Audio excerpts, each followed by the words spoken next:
रामपुर गांव में रहने वाला किशन एक बेहद गरीब किसान था। इस बार उसने गांव के सेठ से उधार लेकर खेती की थी। मौसम अच्छा रहा और खेतों में पहली बार फसल बहुत अच्छी आई थी, जिससे पूरे परिवार में एक नई उम्मीद जाग उठी थी। देखो सुधा, इस बार कितनी अच्छी फसल हुई है। लगता है भगवान ने हमारी सुन ली। अब तो बच्चों को भूखा नहीं सोना पड़ेगा। हाँ जी, इस बार की मेहनत रंग लाई है। अब बस फसल सही सलामत कट जाए तो कुछ महीने सुकून से गुजर जाएंगे। पिताजी, आप बाजार में फसल बेचने जाओगे तो मेरे लिए क्या लाओगे? बोलो ना पिताजी। अरे रे मेरी प्यारी बच्ची, इस बार मैं तेरे लिए मिठाइयाँ, कपड़े और ढेर सारे खिलौने लाऊंगा। किशन और उसका परिवार खुशियों के सपने सजा रहा था। सबकी आंखों में चमक थी। लगता था जैसे खुशियों ने पहली बार उनकी जिंदगी की दहलीज पर दस्तक दी हो। लेकिन किस्मत को शायद ये मुस्कानें मंजूर नहीं थीं। अचानक आसमान पर काले बादल छा जाते हैं और तेज आंधी के साथ जोरदार बारिश शुरू हो गई।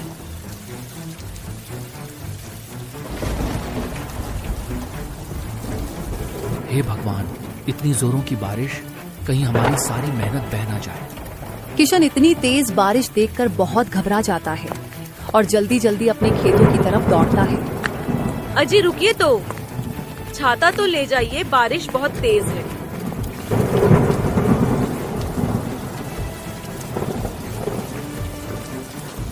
रामलाल भाई, अरे ओ रामलाल भाई, जल्दी खेतों में चलो। देखो कितनी जोर की बारिश हो रही है। किशन जल्दी जल्दी अपने पड़ोसी रामलाल के साथ खेतों की तरफ दौड़ता है।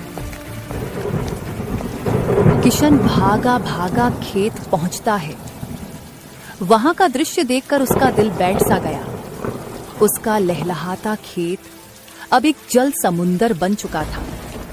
महीनों की मेहनत, पसीने से सींची गई फसलें सब पानी में तैरती नजर आ रही थीं। अब क्या ही बचा है भगवान, सब कुछ तो खत्म हो गया। मेरी मेहनत, मेरी उम्मीदें सब पानी में बह गई। बच्चों को क्या खिलाऊंगा अब? घर में तो एक मुट्ठी अनाज भी नहीं बचा। किशन यूं ही कुछ देर अपनी किस्मत को कोसते हुए भरी आंखों से अपनी फसलों को देखता रहा।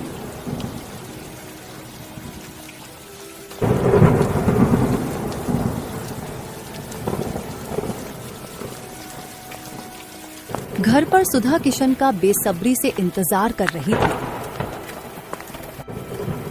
क्या हुआ जी? सब ठीक तो है ना? हमारी फसलों को ज्यादा नुकसान तो नहीं हुआ ना? सब बर्बाद हो गया भाग्यवान, हमारी सारी फसल पानी में बह गई। अजी, अब हम क्या करेंगे? हम कहाँ जाएंगे? घर में खाने को अन्न का एक दाना तक नहीं है। हाँ भाग्यवान, इस बार तो सालों बाद अच्छी फसल हुई, मगर एक निवाला गले तक पहुंचे उससे पहले ही ऊपर वाले ने हमसे उसे छीन लिया। हाँ जी, और कल को वह सेठ मुंशीराम अगर कर्ज का पैसा लेने आ गया तो हम उसे कहाँ से देंगे?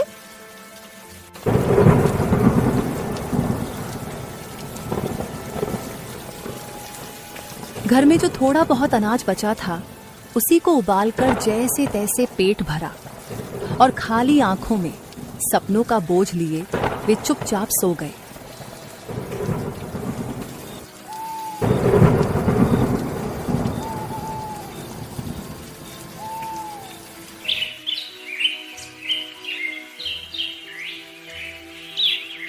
अगली सुबह बारिश थोड़ी कम हो जाती है। भाग्यवान, मैं सेठ मुंशीराम के पास जा रहा हूँ। शायद कुछ दिनों की मोहलत दे दें और साथ ही कोई छोटा मोटा काम भी देखूंगा ताकि घर के लिए थोड़ा राशन जुटा सकूं। अच्छा जी, ठीक है, अपना ध्यान रखिएगा और समय पर घर आ जाना। ठीक है भाग्यवान, अब मैं चलता हूँ।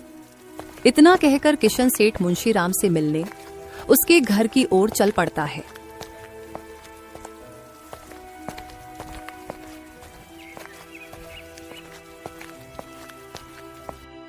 सेठ जी, इस बरसात ने तो सब कुछ तबाह कर दिया।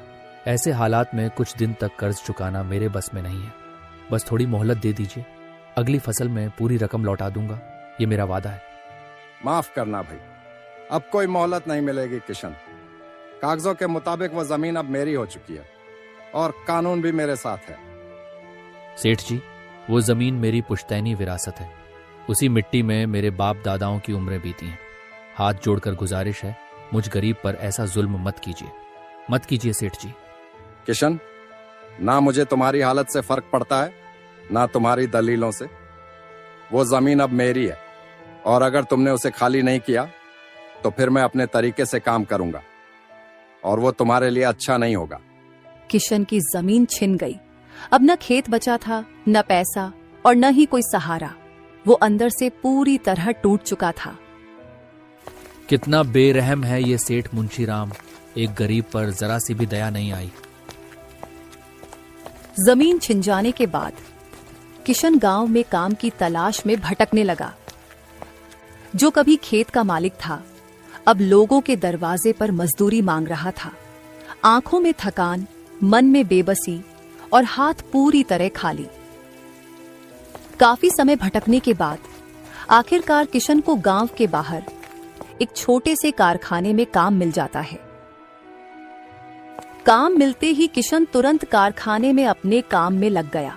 हालात ने उसे सिखा दिया था, अब थमना नहीं है, बस जैसे तैसे जीते जाना है।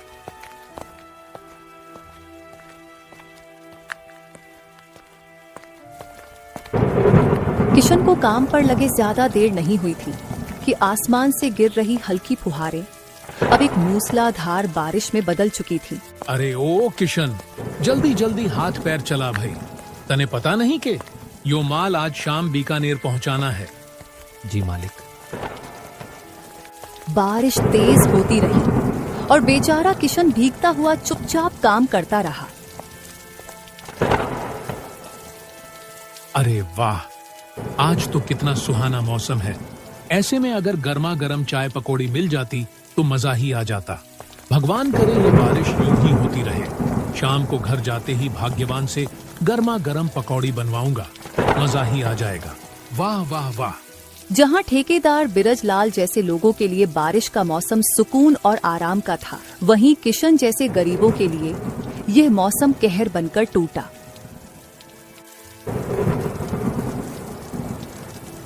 शाम हो चुकी थी और ठेकेदार बिरजलाल अपने मजदूरों को उनकी मजदूरी बांट रहा था। अरे ठेकेदार जी, ये तो बस 120 रुपए ही है। आपने तो 150 रुपए देने की बात कही थी। हाँ रे, जब आधा माल बारिश में खराब कर दिया तो पूरी दिहाड़ी कैसे मिलेगी? जितना काम किया है उतना ही मिलेगा। बेचारा किशन कुछ कहे बिना चुपचाप अपनी मजदूरी ले लेता है।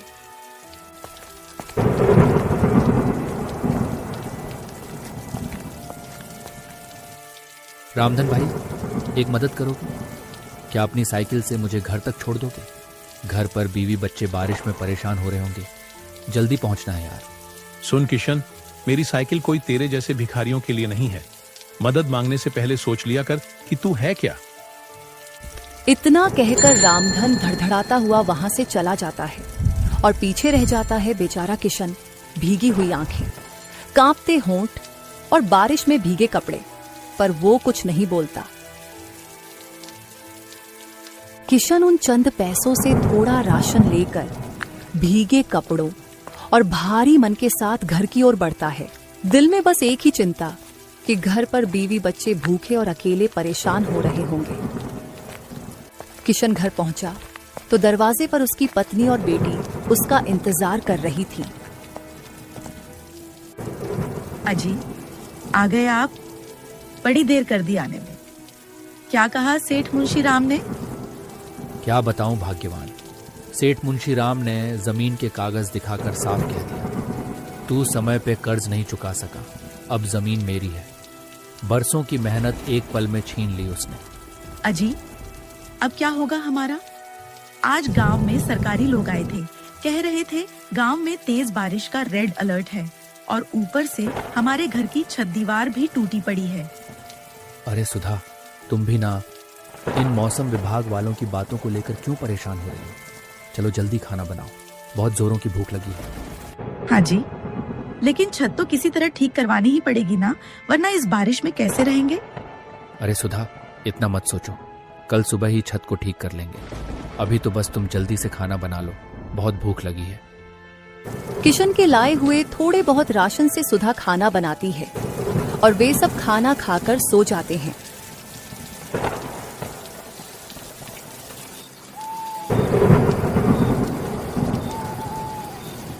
रात का यही कोई दूसरा पहर चल रहा होगा और बारिश थी कि थमने के बजाय और भी तेज होती जा रही थी। तभी झोपड़ी की टपकती छत से कुछ बूंदें सीधे सुधा के चेहरे पर आ गिरी। ठंडक से उसकी नींद टूट गई और वह चौंक कर उठ बैठी।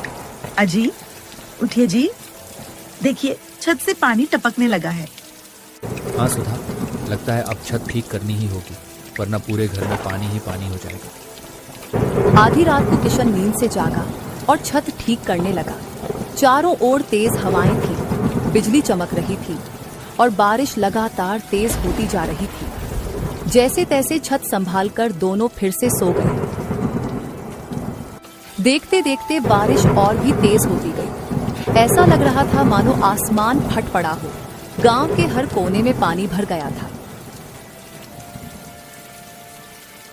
अजी, जल्दी उठिए जी, देखिए घर में चारों तरफ पानी ही पानी भर गया है। सुधा, तुम बिल्कुल सही कह रही थी। सच में ये बारिश तो अपना कहर बरसा रही है। देखते ही देखते पानी तेजी से भरने लगा। हवाएं इतनी तेज थीं कि घर का छप्पर तक उड़ गया। हे भगवान, ये कैसी विपत्ति भेजी है तूने। लगता नहीं इस भयंकर बारिश से अब हमारी जान बच पाएगी। सुधा, अजी अब जल्दी कीजिए, हमें यहाँ से जल्द निकलना ही होगा। हाँ सुधा, तुम बिल्कुल सही कह रही हो। अब एक पल भी यहाँ रुकना ठीक नहीं। जरूरी सामान कपड़े में बांधो और चलो जल्दी यहाँ से। तभी किशन का दोस्त रामलाल वहाँ आ जाता है। किशन भाई, अरे ओ किशन भाई, जल्दी चलो यहाँ से। गांव की नदी में भारी बाढ़ आ गई है। अगर हम सब लोग यहीं रुके तो डूब के मारे जाएंगे। चलो चलो चलो, जल्दी यहाँ से चलो। हाँ रामलाल भाई, चलो जल्दी, हमें किसी ऊंची जगह पर जाना होगा। अजी मुझे बहुत ज्यादा डर लग रहा है। अब इतनी बारिश में कहाँ जाएंगे हम लोग? इस बारिश में तो सेठ मुंशी राम के घर जाना ही उचित होगा। उनका घर ऊंचाई पर भी है। वे सब सेठ मुंशी राम के घर की ओर चल पड़े। बारिश थी कि थमने का नाम ही नहीं ले रही थी। किसी को समझ नहीं आ रहा था कि ये सिर्फ बारिश है या कोई प्रलय उतर आई है।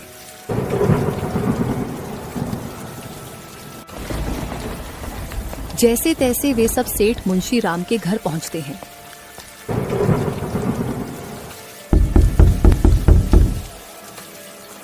सेठ जी, इस बारिश में सब कुछ बह गया हमारा। अब तो सिर छुपाने की भी जगह नहीं बची। अगर एक रात की पनाह मिल जाए तो बड़ी मेहरबानी होगी, वरना बच्चों को लेकर कहाँ जाएं, कुछ समझ नहीं आता। अरे ओ किशन, तू फिर चला आया यहाँ।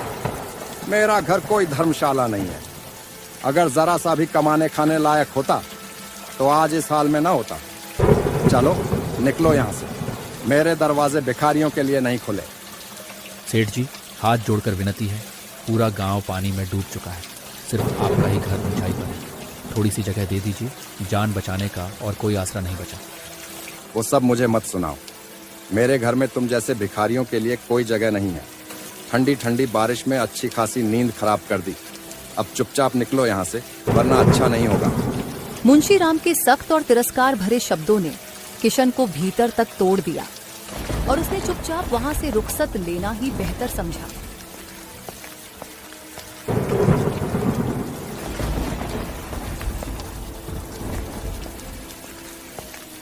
जैसे ही वे लोग आगे बढ़ते हैं, तभी एक टूटी हुई छोटी सी झोपड़ी से किसी के चीखने की आवाज सुनाई देती है। कोई तो बचाओ।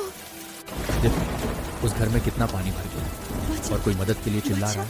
हमें उसकी मदद करनी चाहिए। अरे नहीं किशन भाई, हमें ये खतरा मोल नहीं लेना चाहिए। हमारा यहाँ से चलना ही ठीक होगा। अगर हम लोग यहाँ पे रुके तो सब के सब डूब के मारे जाएंगे। चलो चलो जल्दी यहाँ से चलो। नहीं रामलाल, हमें उसे बचाना होगा। हालात जैसे भी हों, इंसानियत नहीं छोड़ सकते। चलो जल्दी, देखो वो बेचारी कितनी चीख रही है। बचाओ, बचाओ, मैं डूब रही हूँ।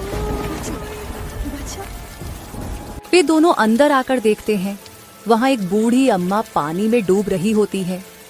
बिना एक पल गंवाए वे उसे संभालते हैं और सुरक्षित बाहर ले आते हैं।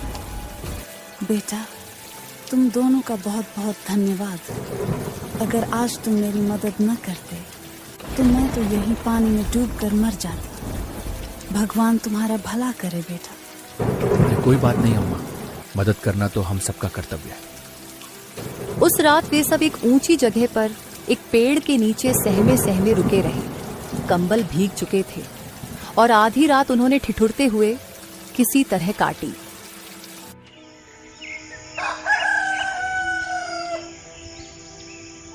अगले दिन भी बारिश का कहर जारी था। अब तो पानी मुंशी राम के आलीशान घर तक पहुंच चुका था।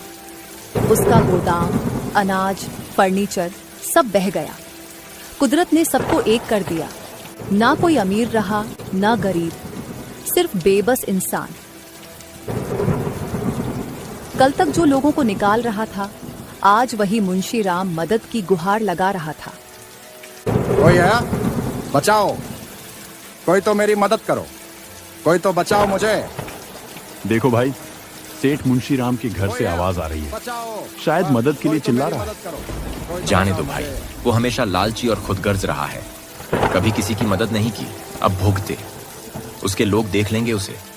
हमें यहाँ से निकलना चाहिए। कोई है? बचाओ, कोई तो मेरी मदद करो, कोई तो बचाओ मुझे।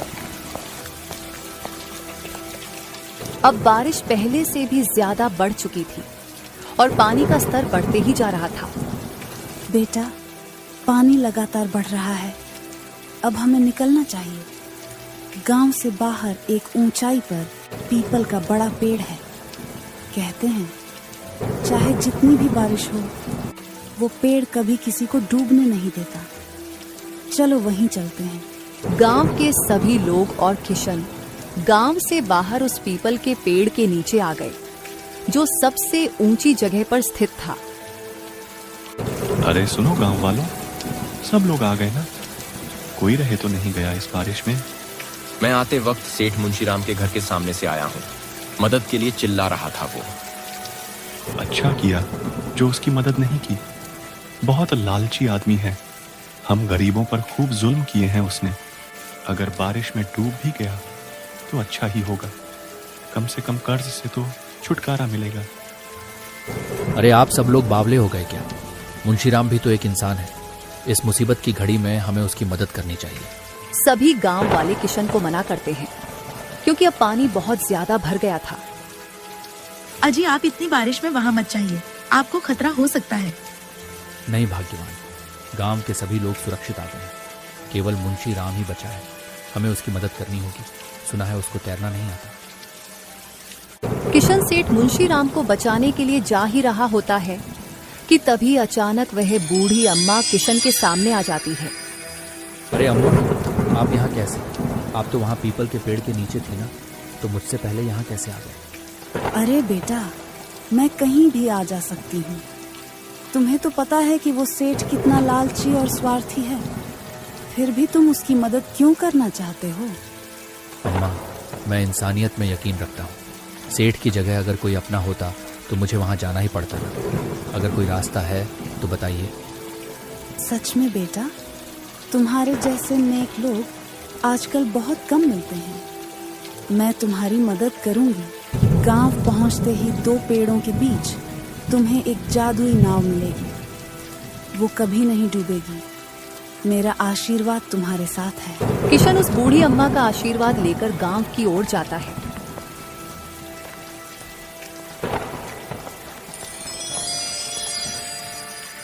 वहीं उसे वह जादुई नाव दिखाई देती है और बिना एक पल गंवाए वह उसे लेकर मुंशी राम को बचाने निकल पड़ता है। जिस इंसान ने कभी इंसानियत नहीं दिखाई, आज उसी की जान बचाने किशन अपनी जान दांव पर लगा रहा था। सेठ जी, जल्दी से नाव में चढ़ जाइए। यहाँ से जल्दी निकलना होगा, वरना हम दोनों पानी में डूब जाएंगे। किशन बिना अपनी जान की परवाह किए सेठ मुंशी राम को बचा लाता है। दोनों कड़ी मेहनत के बाद आखिरकार पेड़ तक पहुंच जाते हैं। मुझे माफ कर दे किशन, मैंने तुम लोगों के साथ कितना बुरा बर्ताव किया, लेकिन फिर भी तूने मेरी जान बचाई। तूने इंसानियत का मतलब सिखा दिया किशन। बारिश ने सब कुछ उजाड़ दिया सेठ जी। मगर इंसानियत अब भी जिंदा है। मुसीबत अमीरी गरीबी नहीं देती, बस इंसान के अंदर का इंसान ही उसे बड़ा बनाता है। किशन और गांव वाले मुंशी राम को माफ कर देते हैं। वो भी वादा करता है कि अब कभी किसी गरीब के साथ बुरा व्यवहार नहीं करेगा। किशन की जमीन लौटाएगा और सबका कर्ज माफ कर सबके साथ मिलजुल कर रहेगा।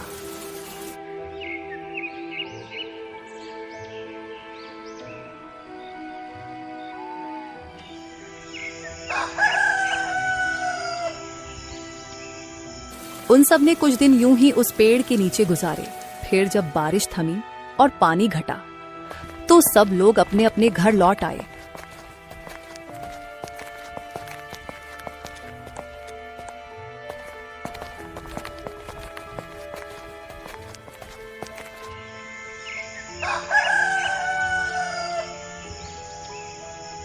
मुंशी राम अगले दिन सबको अपने घर बुलाकर उनका कर्ज माफ कर देता है और किशन को उसकी